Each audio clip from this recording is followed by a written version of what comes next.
আগামী কয়েক যুগেও সাকিবের মতো কাউকে মিলবে না, ব্যাটার হিসেবেও সাকিব যে কারো চেয়ে ভালো, এমনটাই বললেন সাবেক ক্রিকেটার মোহাম্মদ রফিক। লিটনকে বাদ দেওয়াটাও পজিটিভলি নেননি সাবেক এই অর্থোডক্স স্পিনার। বলছেন আইসিসি ইভেন্টে লিটনের অভিজ্ঞতা কাজে লাগতো। সিলেট থেকে সাইফুল রূপকের পাঠানো রিপোর্ট। আমরা কিভাবে এত তাড়াতাড়ি ভুলে যাই?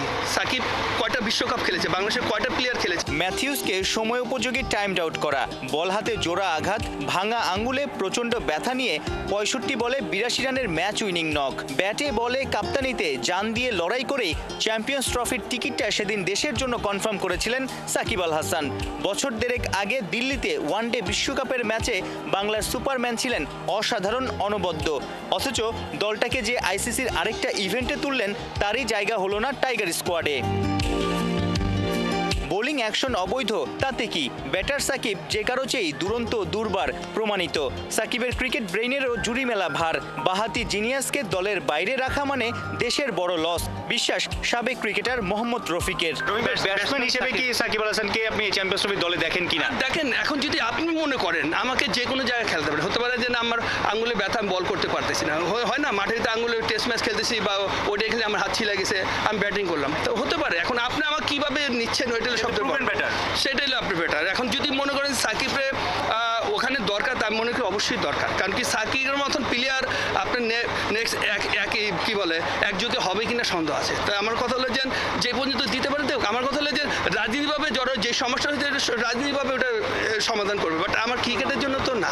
তো এটা মনে করি বাংলাদেশের জন্য খুবই ভবিষ্যতে খারাপ। সাকিবকে নিয়ে সবার আফসোস, আইসিসি ইভেন্ট বলে অনেককেই পাশে পাচ্ছেন out of form Liton Kumar Das.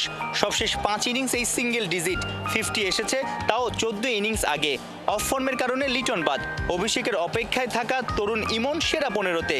সেই জায়গায় কেন বিজয়কে চিন্তা করলো না সিলেকশন প্যানেল? বিশ্বকাপ লেভেলে কিন্তু এই লিটন দাস কিন্তু অনেক রান করেছে। তা আমার কথা, লিটনের মতন প্লেয়ারটা আপনি যদি একবারে বাদ দিয়ে দেন, দেখা যাচ্ছে ওর মেন্টাল তো এমনি তো ডাউন, বাট আপনার দেখা যাচ্ছে আপনার গার্জিয়ান কাকে বলে, গার্জিয়ান আমার সময় যখন খারাপ যেত তখন আমার গার্জিয়ান আমার পাশে থাকবে। এখন দেখা যাচ্ছে ওর পাশে কেউ নাই। বিজয় ভেরি ব্যাড লাক। আমি যখন আবাহনী ক্যাপ্টেন ছিলাম তখন তো বিজয়কে আমি চিনি। ওর মতন ট্যালেন্ট প্লেয়ার আপনি খুবই কম পাবেন।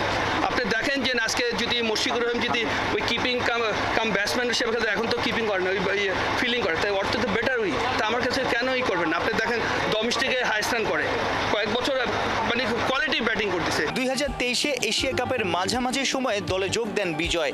ভারত বিশ্বকাপেও শেষ ম্যাচের জন্য তাকে উড়িয়ে নেয় টিম ম্যানেজমেন্ট। ঘরোয়া ক্রিকেটে, বিশেষ করে ওয়ানডে ফরম্যাটের ডিপিএলে রানের বন্যা বইয়ে দেয়া এনামুল হক বিজয় যেন চ্যাম্পিয়ন্স ট্রফির আগে আবারও হলেন বঞ্চিত।